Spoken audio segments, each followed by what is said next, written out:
Hello everyone, in this video I'll be showing you an OP Radiating Orb Cleric build guide for Baldur's Gate 3. So this is a build that can come online literally an hour into the game because a lot of the gear is literally just in Act 1, meaning we can run this for the entire game. And what's nice about it is it's actually extremely powerful. So Radiating Orb will give a -1 to attack rolls per turn remaining, and we can stack upwards of -10 to attack rolls, meaning you're likely not going to get hit by anything. And there's a lot of gear that can further benefit us. So I'll be going over all of that in this video. So we're going to start with the Cleric here. Now at level 1, Radiating Orb can benefit from radiant damage, so Sacred Flame will take guidance and resistance. As for the subclass, I think it's actually best to go with the Light Domain Cleric, because this will give us the Warding Flare, so shield yourself in Divine Light. Use your reaction to impose disadvantage on the attacker, possibly cause them to miss their attack. So that's nice because we can benefit from the opponent missing their attacks with things like the Adamantine Shield, which will send them reeling, which is a condition. I'll get into it when we get to the gear, but we're going to go with the Light Cleric here. As for the deity, Selûne gives you the most options for dialogue, so it's a nice one to go with. Now, for our ability scores, this is where things get a little bit dicey. We do need a bit of dexterity. The armor we're wearing will only give us a +2 from our dexterity modifier, so we can keep dexterity at 14. Constitution, you can have it. So we do have to have a bit of charisma, we do need a bit of constitution, and we do need a bit of strength. However, you can drop your constitution down depending on where you find it works best and get 12 or even 14 on strength, 12 constitution, 10 charisma, although you can take some of the points, move them around. Now, I'm in Act 3, so I'll be doing it with lower constitution since we have the constitution amulet. We can literally just drop that and put the rest of the points into our charisma, take it up to 14, and then have our... I guess we'll end up with a stat being a little bit off, but that's fine. We'll just leave it like that. And yeah, I'll be going over the gear at the end of this video because the gear really does make this build come together and makes it extremely powerful because we can apply Radiating Orb literally no matter what we're doing. So we get the Radiance of the Dawn. This is a class action channel divinity, so the sun's divine power dispels any magical darkness. 2d10 plus 1 radiant damage, so that's quite nice. As for our prepared spells, we're going to take Guiding Bolt because this is another source of radiant damage, and we benefit greatly from that.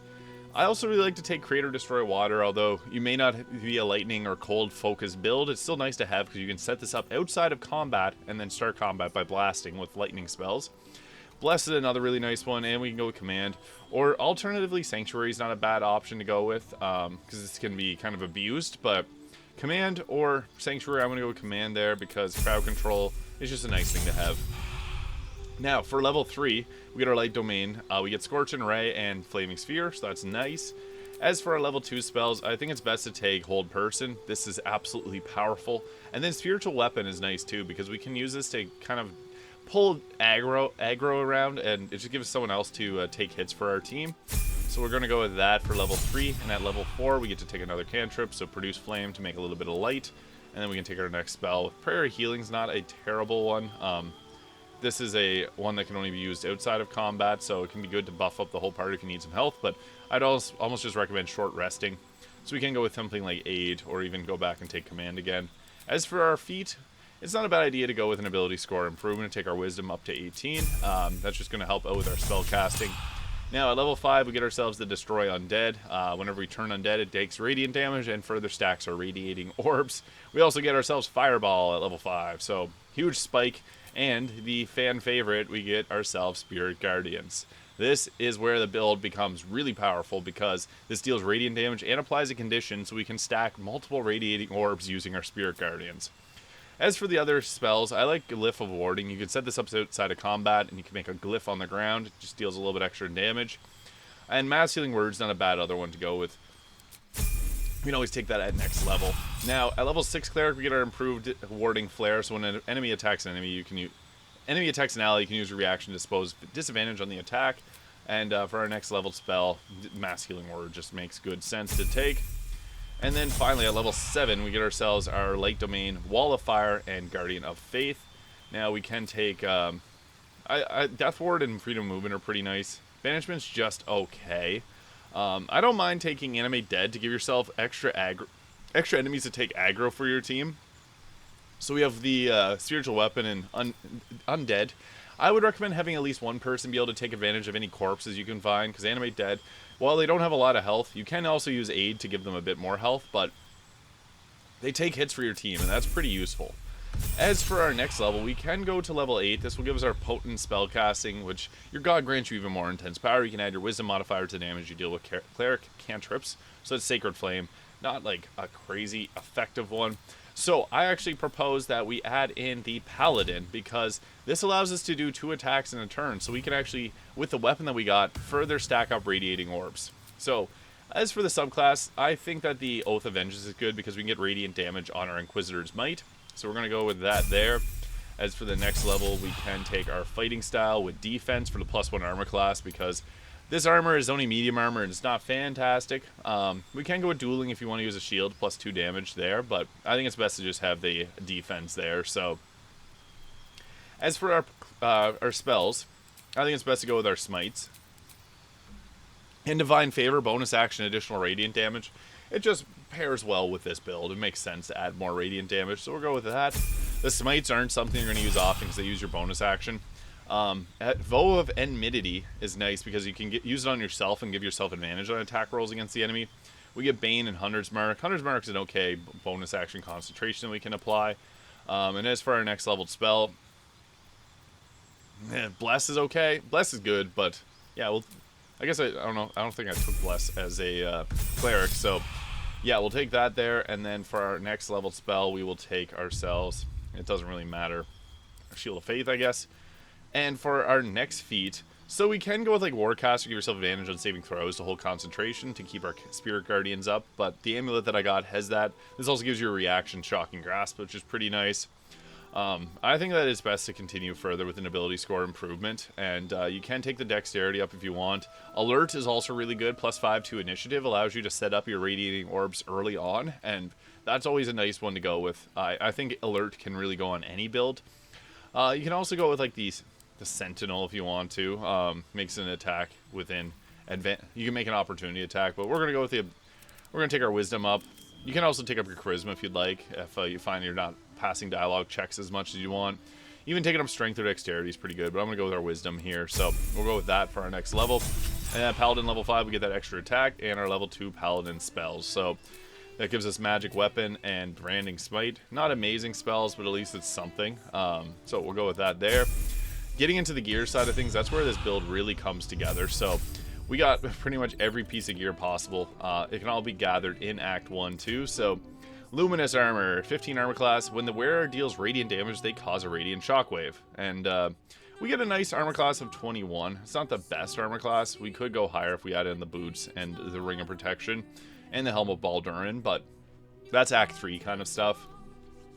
I have the Holy Lance Helm here. So what this does is creatures who miss their attack rolls, which they're going to miss because of radiating orbs, the wearer must make a dexterity saving throw or take 1 to 4 radiant damage. We also get a +1 in constitution saving throw, which means we're going to hold our concentration on Spirit Guardians longer. This stacks, so the radiant damage will benefit. When the wearer deals radiant damage, the target receives 2 turns of radiating orb. So Luminous Gloves will proc off of that. So even when when it's not our turn, we can stack radiating orbs. I had the Boots of Stormy Clamor, so when the wearer inflicts a condition upon a hostile creature, they inflict 2 turns of reverberation. So, Radiating Orb is a condition, and so is Spirit Guardians, because Spirit Guardians will slow down their movement speed, applying 2 stacks of reverberation. You can also go with if you don't want to use that, you can use a Glove of the Belligerent Guys, so when the wearer deals thunder, radiant, or lightning damage, they apply 2 turns of reverberation. So reverberation will knock the target prone when they have 5 stacks or higher. They have to succeed a dexterity saving throw. So that goes very well with this build, but we're using the radiating orb build, so it's these 4 pieces of item here that can all be gotten pretty early on. And also the coruscation ring, which when the wearer deals spell damage while illuminated by a light source, they also inflict radiating orbs upon the target for 2 turns. So when it says 2 turns, it's a -2 to attack rolls. Because Radiating Orb stacks up depending on how many turns is left, it gives you that much to the minus attack roll. We also have the Callous Glow Ring. When the wearer deals an additional 2 points against targets that are illuminated, which they get illuminated by the Radiating Orbs. And the Amulet of Greater Health will give us 140 health, and Constitution saving throw checks get advantage, meaning we hold our Spirit Guardians longer. I also have the Sacred Star weapon. You can, in Act 1, the Blood of Lathander is a better choice. I actually have it in a chest right now. But this will deal 1d4 radiant damage as well. so further stacking our radiant damage. And it has radiant strike, so on hit, apply 1 turn of radiating orb upon the target. And sanctifies weapon. Undead creatures struck by this are possibly turned, and then they also get the radiant damage, which further procs our luminous gloves. So all around the board, we're very powerful.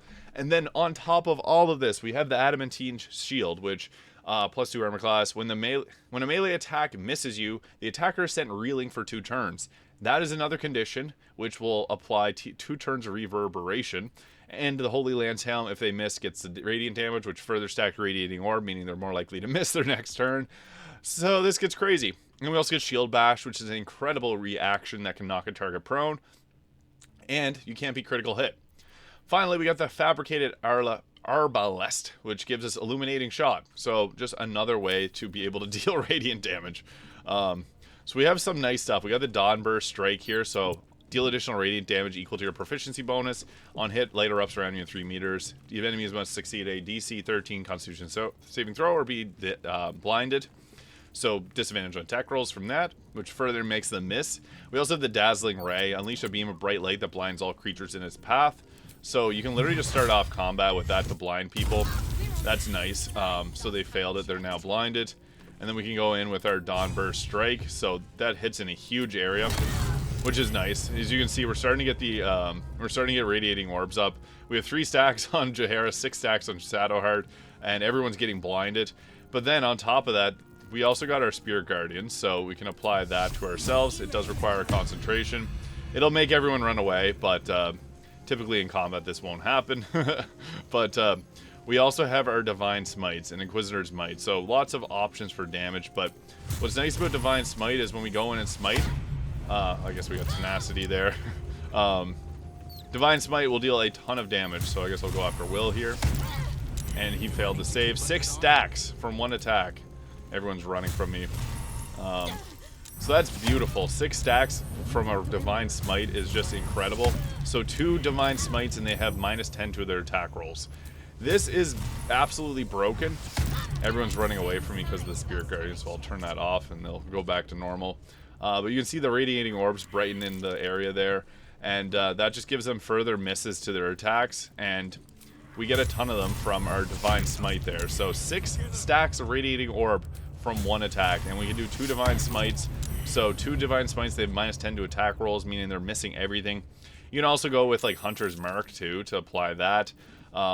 We got lots of options for damage. Radiance of the Dawn as well, so this is a huge nuke that'll apply. It's not going to target them because they're on our side, but that'll further apply damage. We can even, as I said, we can swap this out for reverberation if we want to go with that route, because this is just incredibly powerful. Also, if we take ourselves the Inquisitor's Might, apply that, and then go ahead with our Divine Smite, that gives us even further damage. So that's a multiple stacks, 6 stacks again with the Dazed. It's just incredible because we can daze them with that Inquisitor's Might there. Daze targets for 1 turn.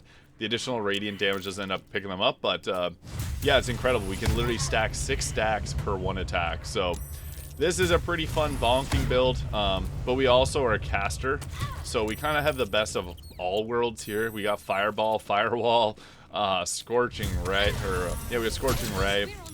There's a Searing Smite. It also stacks up the Radiating Orb, so we're just endless stacks of Radiating Orb on everyone here. So it's absolutely broken how powerful this build gets, because once you stack up Radiating Orbs, you're not getting hit by anything. And even using a spell, that's 4 extra stacks. And we took out all my team, so oops. There it is, though. That is the Radiating Orb build for Baldur's Gate 3. Very powerful and can make a lot of fun build combinations. It's a great utility because -10 to attack rolls is incredible, but there it is. Radiating Orb Cleric, very OP. Let me know your thoughts in the comments below. Thank you so much for watching, and I'll see you all in the next video.